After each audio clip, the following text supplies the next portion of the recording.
Hi everybody, I'm Bree the Plant Lady, and today's video is all about cottage garden seedlings. I'm thrilled to be able to show you that almost every bed has started to germinate, and I wanted to go through the Seedling ID. So we're going to start here at the greenhouse. This bed was sown during the first greenhouse seeding class on January 18th. You can see we did poppies, larkspur, crimson clover, buckwheat, and nigella. I know I also tossed in some broccoli, and I see the broccoli is germinating. That is actually what these are right here. This looks like crimson clover. This is definitely buckwheat.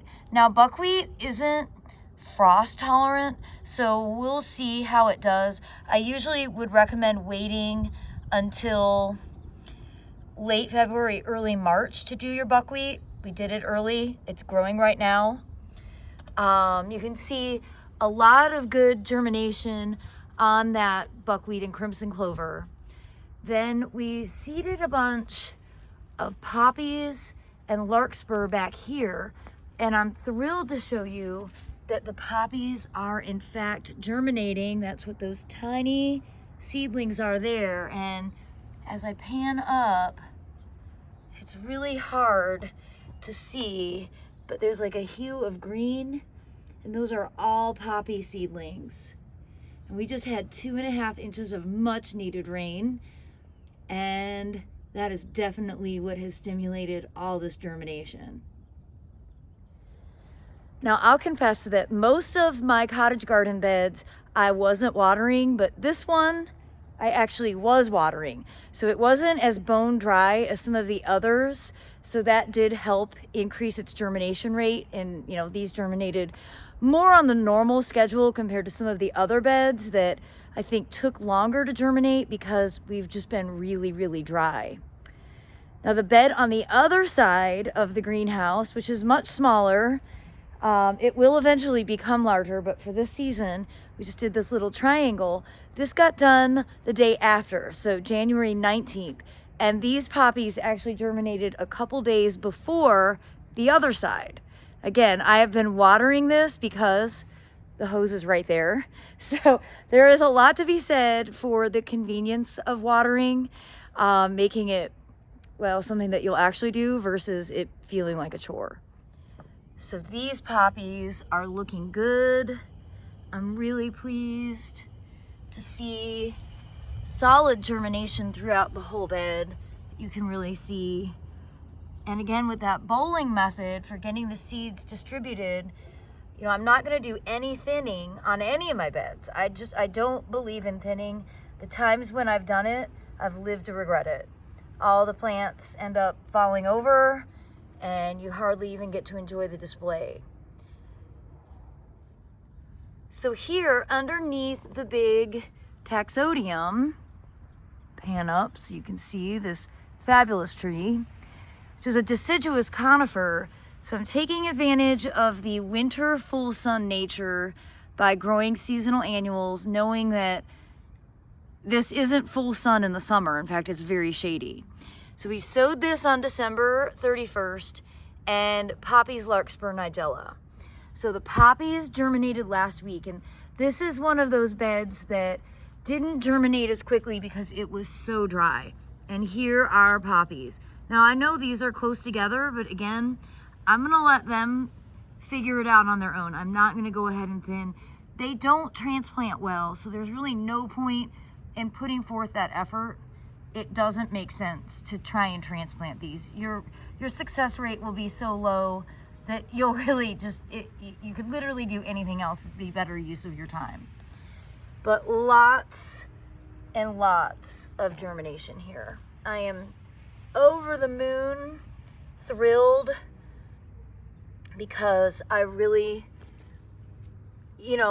plan to make this a perennial bed. So this is like the one season where I'm really gonna get to do lots and lots of poppies, and this won't be a poppy bed probably even next year. Now I did the larkspur up here in the kind of east facing section, and and Nigella as well. At this stage, I can't differentiate between the two because the seedlings are exactly the same. They're in their cotyledon stage, but I'm thrilled to see such strong germination throughout here. Now, these are interplanted with ferns, perennial ferns. So really, this should be quite beautiful this spring when the ferns are growing, and then of course all the color from the fabulous larkspur and nigella. So here in the bed that is west facing right off the back deck, we did this as a demonstration during our second seed class on February 2nd, and they have not germinated yet, and I didn't expect that they would. I think it'll at least be another week, so we'll have to check back in on this space. So the fence line got done the earliest. This actually was done on December 5th from the homeschool class. So everything in here is a lot more advanced. There's a lot going on in here. The bed is really disorganized because we didn't actually get the sod pulled up here, and I think we've just sort of decided we're gonna wait and deal with it after spring, or maybe before the garden tour. But you can see we've got a lot of daikon radish. Oh, a lot of poppies. Oh my gosh, lots and lots of poppies are starting to germinate. Along with that, there are California poppies. There are small clumps of wheat. And I've been blaming the deer, but I saw Ava Grace, my cat, out here nibbling the wheat. So she might actually be the reason that the wheat hasn't grown any taller than it has. Maybe it's Ava Grace and the deer. I'm really pleased. There are some weeds in here. I'm gonna plan to deal with that when I get back from Australia. But overall, there's good ground plane coverage with good plants. And I did want to see up here. So we've got a fair amount of vetch, like usual. Vetch. We also have a lot more daikon radish. That's actually something that the January 18th class sowed. The January 18th class tossed poppies in. I bet that's what those poppies were. But I know they sowed a bunch up in here, and yes. I'm seeing lots of poppy seedlings. This is really terrific. You know, every year is different, but when this border is full of poppies, it's the most remarkable thing. So this side border got planted on February 5th, and nothing that we sowed on the 5th is germinating yet. That was just last week. But there is a lot of good self-sowing stuff. So I just want to show you, it's predominantly, almost actually exclusively larkspur that's germinating in here, which is great. Larkspur can hold its own, but we sowed all of this. So it'll be exciting when I return to hopefully see a lot more germination. And then this was actually the last bed to get sown on February 9th. So obviously nothing's germinating yet. And a lot of good stuff, mostly larkspur and nigella, but there's also a handful of poppies in here. So this should be a pretty awesome bed when we're on the garden tour. Well, look at all the petals from the Prunus mume. So you might remember I did a video January 2nd, and I sowed a bunch of poppies, giant poppies, corn poppies, California poppies, larkspur and nigella, and I do see that they are germinating. You know, I put them everywhere over here, including the ground, because I started to get nervous that I didn't have a lot of self-sown poppies. And I don't see any poppies germinating. There are a handful that are established. These are self-sown. That is a poppy here. Poppies, see, up against, they like to self-sow and germinate in undisturbed areas. It's actually a handful of poppies there. But I sowed through this area, and I don't see, maybe I do. Okay, we do have some poppy germination. I know it's ridiculous that I sowed on purpose in the pathway, but I did. And then same thing with this bed. This got done the same time. You can really see the self-sown. That's all Nigella there. These are all corn poppies with a larkspur here. But in the bed, which is where I actually want the stuff to be growing, I see good germination. So that's over a month, which we were cold and we were really dry. So I can't stress enough how dryness impedes germination, and how I have really taken for granted that generally in North Carolina we're wet in the winter, and this year we were not. This is like so pathetic, but I have tons of broccoli and cauliflower, so if nothing germinates in here, I'm just gonna fill this up with heading vegetables. That's a poppy. One. I mean, I sowed millions. Let's investigate.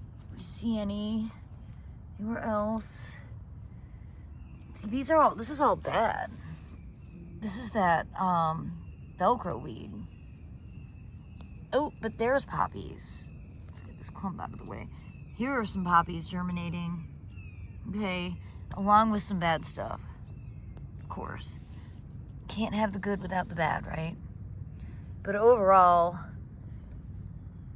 maybe there'll be better germination by the time I get back. But like I said, my backup plan, it's fine. Just fill this up with broccoli and cauliflower.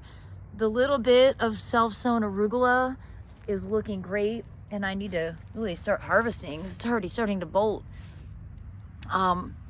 Nice thing about arugula is the deer leave it alone. They don't like the spicy flavor. It's like one of the only things that they aren't devouring. All right, this bed got planted on the last day of 2024, and there is good poppy germination in here. I'm quite pleased. There's some Ms. America Mizuna from seed I actually threw down in, I think in October. And to show you, we had a solid 2.5 inches of rain, just much, much needed. And the garlic is growing really nicely. That was planted at the same time. So I think this bed will look good. Just have to figure out what to do with the pool. And that looks terrible. These beds were also planted on December 31st. And I know that I sowed good stuff: larkspur, strawberry fields, California poppy, and nigella. But I don't see much germination. Although, okay, yes, that's California poppies. This is probably larkspur or nigella. That's chickweed. There's always a lot of chickweed in this bed. There's elephant garlic sort of scattered throughout.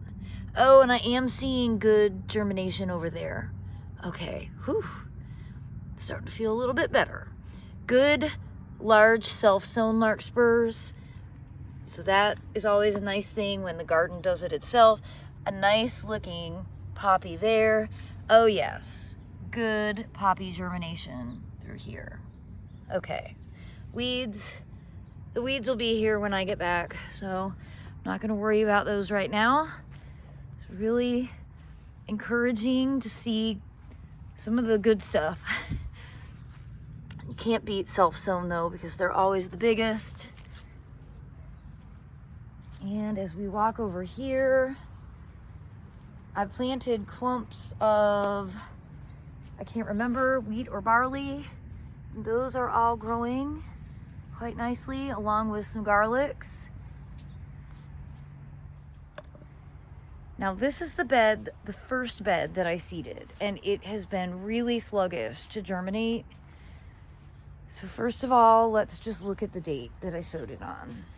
Oh, December 30th. Okay. I didn't get that much of a head start here. I stupidly added more compost, even though these beds are pretty well established.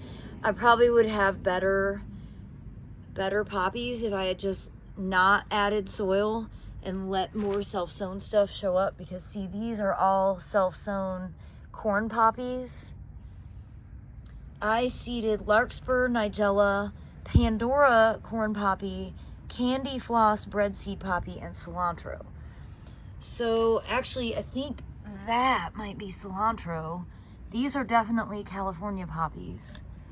That is more poppy. There's poppies. Again, you can't beat self-sown. You see how much bigger they are. And I seeded heavily over all of this, but I let this get really dry because we had the water turned off. So I literally couldn't water because of the renovations. I think everything over here is self-sown, but I'm really happy to see it. So poppies, and they're nicely spread out. So it's really incredible when they do that themselves. I do believe this is cilantro. We'll know more when we get true leaves. But lots of poppies. So this, that at least makes me feel like, okay, this bed will be worth walking past. And of course the big border here just got done a few days ago, so no germination on anything that I just sowed. But it is great to see, of course I'm seeing lots of animal tracks through here, just super annoying. But it's good that there are some existing things germinating, bachelor buttons and larkspur. I did add a lot of poppies, so fingers crossed those will start to germinate when I return home, because it's definitely important that this border be planted and not be just like a big dirt bed. Again, my backup plan, if there's failures, I've got so many seedlings to be able to transplant that I'll really be able to just turn it into a foodscape by incorporating broccoli and cauliflower and fava beans and, well, various other plants. So, once I see how it germinates, if there's any open areas, I'll be able to fill in and make sure that there are no gaps, because gaps equal weeds. Speaking of weeds, the wave bed is kind of a weedy disaster, and I'm not seeing poppies germinate from my snow application. But that might be that it's only been 2 weeks, so, no point in saying it didn't work. But it is great to see larkspur, bachelor buttons, but so much vetch that I do think I have to reevaluate this bed, because it really has been underperforming for at least 2 years now. And, well, just have to figure out what to do with it. But hopefully poppies will germinate and I'll feel a little bit better about it. And here the native bed expansion just got seeded on February 7th, so there's no germination here yet, but I do think that by the time I get back at the end of the month, we're gonna see a hue of green seedlings everywhere. So I'm really excited to be able to share updates with you all when I return home. Well, I sure hope that this cottage garden seedling ID video will serve as inspiration for you. And as always, thanks so much for watching, everybody. Happy gardening.